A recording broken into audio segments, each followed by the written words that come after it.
I mentioned that many of us have never even met a regional advisor, and so now we get a chance to meet you. Probably most of us have met an international director or a former international director, and right now in the room we have a sitting international director, but probably 4 or 5 other international directors are on the room. And so maybe, but you've not met anybody exactly like Roberta Perry. Roberta Perry is, I have to say, I have known her for quite a number of years now. I have never been anything but really impressed at whatever it is she was doing, whether it was mentoring future international directors or just advising or speaking at Past District Governors Club. Our speaker tonight joined Toastmasters at the request of her boss in February of 1984. And she says, if you're doing the math, she joined when she was 2 years old. She has served this organization in building new clubs from Seattle to Florida, from Los Angeles to Australia. In addition, Roberta served as a D1 director, District 1 director. She is a recipient of the International President's Citation for Service. Roberta won District 1 International Speech Contest, District 52 Evaluation Contest. She served as a Toastmaster International Board of Directors from 2010 and to 2012. She has completed 2 paths, Presentation Mastery and Leadership Development. Currently, President and co-founders of District 100's Renaissance Speakers Club, a President's Distinguished Club since its charter, September 1991. There's an example for us to live by.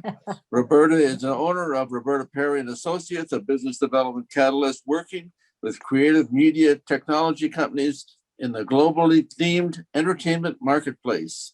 Recently, the Themed Entertainment Association awarded her the honor of Master of their Craft.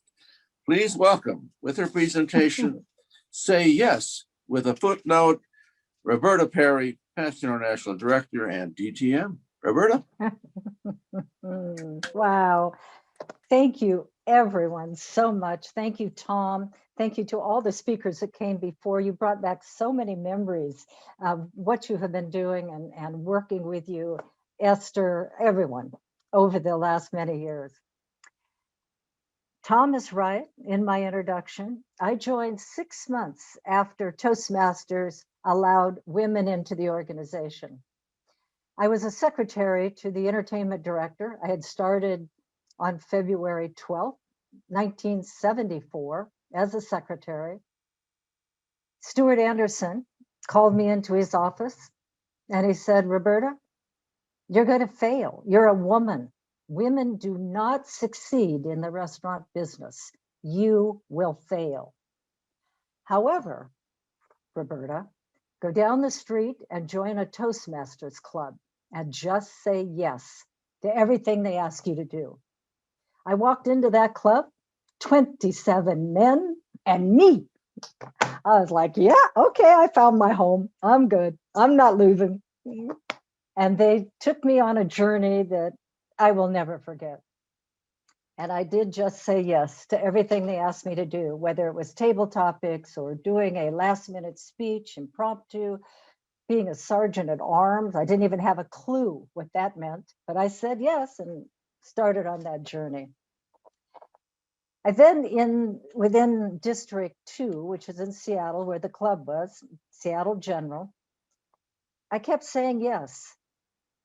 I started a couple of clubs up there, and then a friend of mine said, Roberta, why don't you be an area director? Oh, no, not me. I don't have a clue what that is. I'm a good secretary. I can do that. I'm not going to be an area director or area governor at the time. But I said yes. Following Stuart was kind of ringing in my ear. And I had a great time. And I learned a huge lesson. I couldn't do it all myself. In my very first area contest, I did it all myself. I'd never learned the idea of delegating. But I learned that. And I was able to take that skill then over into my work. And eventually at Stuart Anderson, I worked up from being a secretary to an entertainment assistant to the entertainment director. But that did not come easy. when my boss, Bob Anderson, decided to leave the organization, and I was the entertainment director at the time, I was managing 20 restaurant nightclubs. He was managing all 60 of them. I went to Stuart and said, I want to be considered for the entertainment director. And he goes, no, you're a woman. Women don't run nightclubs. No. But I convinced him that I should come before the board of directors. Now, I'm a good Toastmaster. And back then, we had our basic communications manual. It was called The Power of Persuasion. I went in, I put together a speech based on Monroe's motivated sequence. I took it to the board, and the board said, let's give Roberta, let's pretend that Bob is on holiday for 2 months. And we'll let Roberta be the entertainment director. If she succeeds, Stuart, then you will have to throw her a party in Colorado Springs, Colorado, when we open the restaurant there, and install her as entertainment director. 2 months later, he threw me a huge party in Colorado Springs. I loved it. Stuart was quite the mentor. I left that organization when I was running 100 nightclubs. I loved it, except I was on the road Tuesday through Sunday, back in my office to do all my work and then back on the road. At that point in my life, I thought, that's it, I'm done. So I stopped doing that, but I never stopped in Toastmasters. I just kept saying, yes, okay, I'll be an area director. Okay, I'll run and be the marketing director. And that time it was called the marketing director. It was really club growth director. So I ran and I lost, but I didn't get to run because I went in front of that board, and we had a past international president on that board that said, no, Roberta, you cannot be that. Women don't go into the top 3. It's like, yeah, really? Okay. So I just went, all right. So I joined his committee the following year. And guess what? By the end of that year, he put my name up to be, at that time then, the marketing director, the club growth director. And then I went on to be elected as the program quality director, what it's called now. But midway through my year, my company transferred me to San Francisco. And they only transferred 5 people, so I couldn't say no. Thank goodness I had an incredible teammate in Dennis Ham, who moved up to program quality director, and I came to San Francisco. And I continued to work in Toastmasters, and then I moved to Los Angeles. I joined District 1. And when I arrived down there, District 1 said, why don't you run for the top 3? And I went, no, I have to know this in district. I have to learn how to be a team member.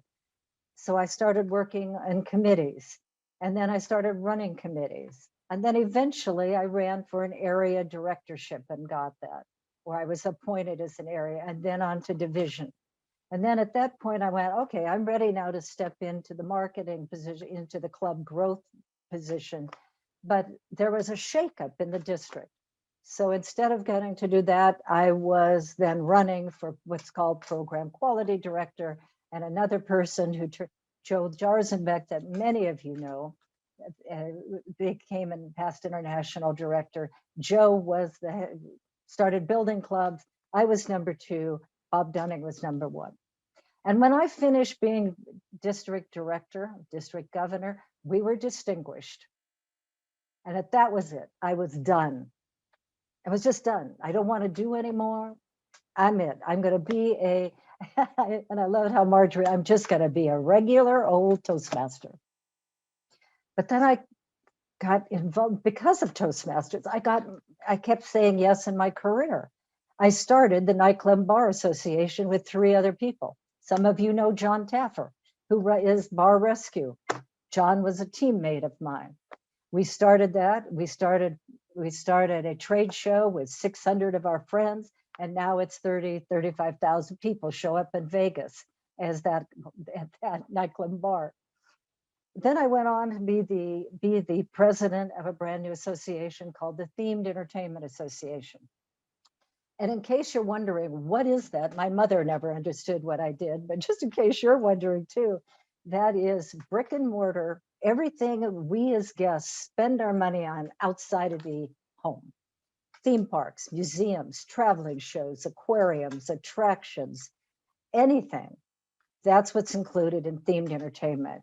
And we started an association 25 plus years ago, and I became their third president. Why?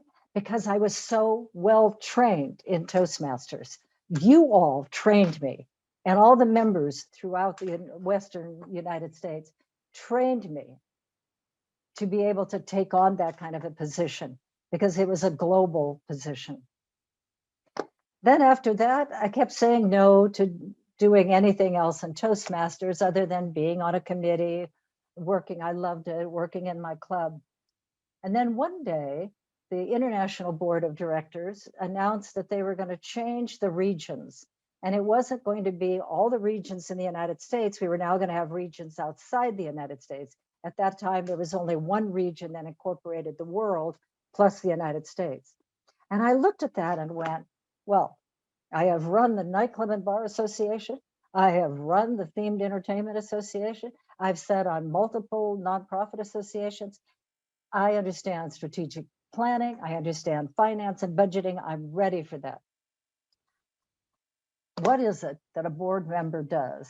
Well, a board member for our organization is responsible for 5 things. 1, to uphold the mission of Toastmasters and serve as the ambassador to the districts. Number 2, to develop organization strategies, policies, ensuring that they're implemented. Number 3, to approve and oversee the budget and finance of the organization. Number 4, to incorporate member needs into organizational decisions. And number 5, handle significant member disciplinary matters globally.